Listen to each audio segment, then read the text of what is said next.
This is the fourth edition of the Retirement Reality Report. The findings from this report come out of the 2021 Brand Atlas Survey, which tracks the lifestyles of a universe of 15 million economically active South Africans. The definition for economically active are those living in households with a monthly income of greater than 8,000 Rand. And as we are kind of moving into the fourth edition, we're starting to build up quite a good data set to look at trends year on year. And I think more importantly, with the 2021 edition, is certainly to have a look at the impact that the COVID-19 pandemic has had. Certainly, the COVID-19 pandemic has certainly given many South Africans a taste of what life with little or no income potentially could be like, which is certainly a fate, I think, that awaits many at the end of their working lives, unless some of the trends that have been highlighted in the report start to change and start to change dramatically. Our inaugural report in 28 was published in 2018 that really made it clear that South Africa was sitting on a retirement time bomb, and things were bad then. And what we've established since that first report is really that there has been a steady deterioration of financial preparedness for retirement across South Africans.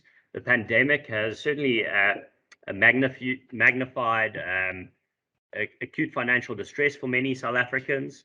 They were already feeling that, and that's been somewhat exacerbated. And it's made it harder to save for retirement. But really, I think it's presented an opportunity to really say, well, we've been through a period where some people have not been kind of sufficiently prepared to live with their income impacted. It almost provides somewhat of a lens, I think, of what many South Africans may feel when they reach retirement and are unable to maintain the same standard of living in retirement that they enjoyed whilst working. So it's really key that to see why everyone, if they're able to, certainly makes the right provision. The employment context in South Africa is also an important consideration. So whilst there are many South Africans who are currently working, and many of them are underprepared for retirement, South Africa actually has the highest unemployment rate in the world. The Q2 number stood at the official rate at 34%, and that increases as you move down to the 25 to 34 cohort. That jumps up to just below 43%. And if you look at the youth bracket, it's as high as 64%. Now, there are many people who are currently excluded from employment and are trying to break into the current job market.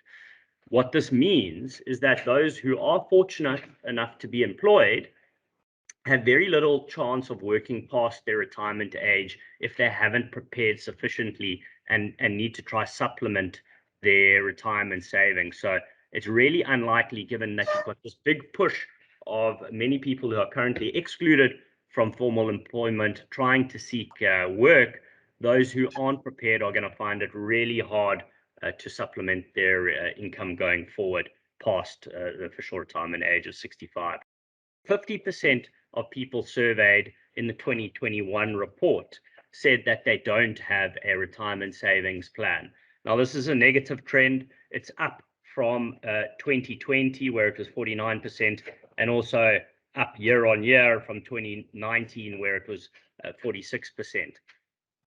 If you include those with only a vague idea, this collective group jumps to 71% of people, indicating that they either have no savings plan or a very vague idea of their plan. So looking specifically at the cohort of those who said they do not have a retirement plan, the question was asked, well, why do you not have one?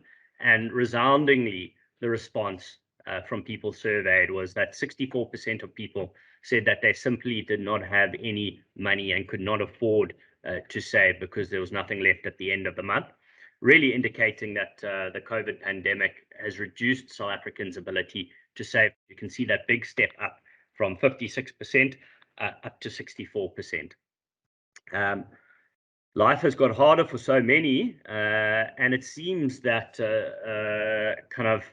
illusions appear to have been diminished, with the number of respondents surveyed indicating that retirement savings is not a priority at this stage of their life, actually being reduced. The question was asked of respondents if they had ever been part of a corporate retirement scheme, and more than half of those who had retirement savings plans had at some point belonged to a corporate retirement savings fund. So 53% of respondents had belonged to some sort of corporate retirement savings fund. So you can quite clearly see that compulsory kind of savings through an employer scheme is certainly probably key to addressing the retirement savings crisis in South Africa. But asked what their level of knowledge about their corporate retirement savings schemes were, respondents, only 39% of respondents believed that they had a good understanding of their fund. About a quarter admitted to having no idea at all, and 7% of them said that they were not really that interested. So this is an improvement. In 2020, 11% said they weren't really interested. That number's dropped to 7% in 2021. So again, indicating potentially greater engagement with the problem. But there's still a full 36% of respondents that said that they knew little but wished that they knew more, which really, I think, presents an obvious opportunity for education in the corporate retirement fund space to really try, equip and engage members in the corporate retirement fund space to, one, be aware of where they are and what they need to do to enable themselves and to prepare sufficiently for retirement. Historically, there's always been a significant gender gap, with males indicating that they are more prepared for retirement, or have, or a high proportion having a better savings plan in place. What we've seen this year compared to previous years is that that gender gap has significantly narrowed, but it's for all the wrong reasons. The responses, as you'll see, is that there's been a significant deterioration from men in 2021 compared to 2020. So ask the question, are you not doing well financially or unsure? 80% of men responded saying that they were not doing well financially, or they were unsure of how they were doing. This compared to 79% of women. So you can see kind of there's parity there between kind of the concerns between men and women about how they're doing financially.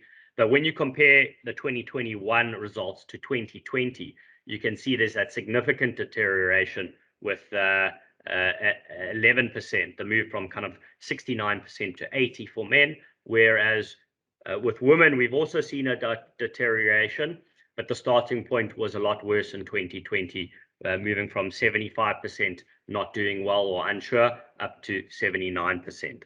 Looking at the subset of those who claim to have some sort of savings plan, 79% worry that they won't have enough to live on after they retire, or feel unsure about this, is an increase up from 75% last year.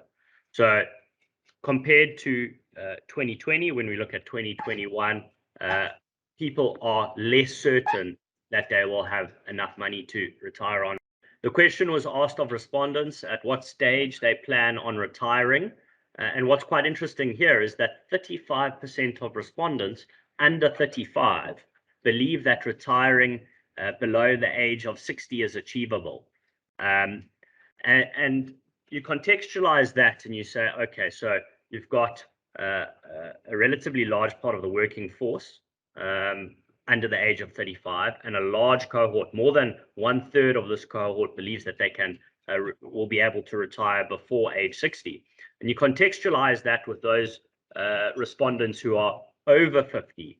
Only 5% of over 50s actually considered retiring before the age of 60 as realistic.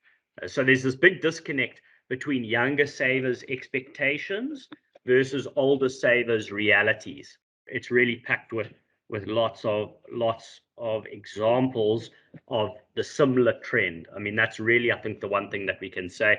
The trend has been relatively negative, and we've seen it through multiple different lenses, whether that's through the gender gap narrowing for all the wrong reasons, or the lack of preparedness, or those who have indicated a decrease of certainty around their savings plan.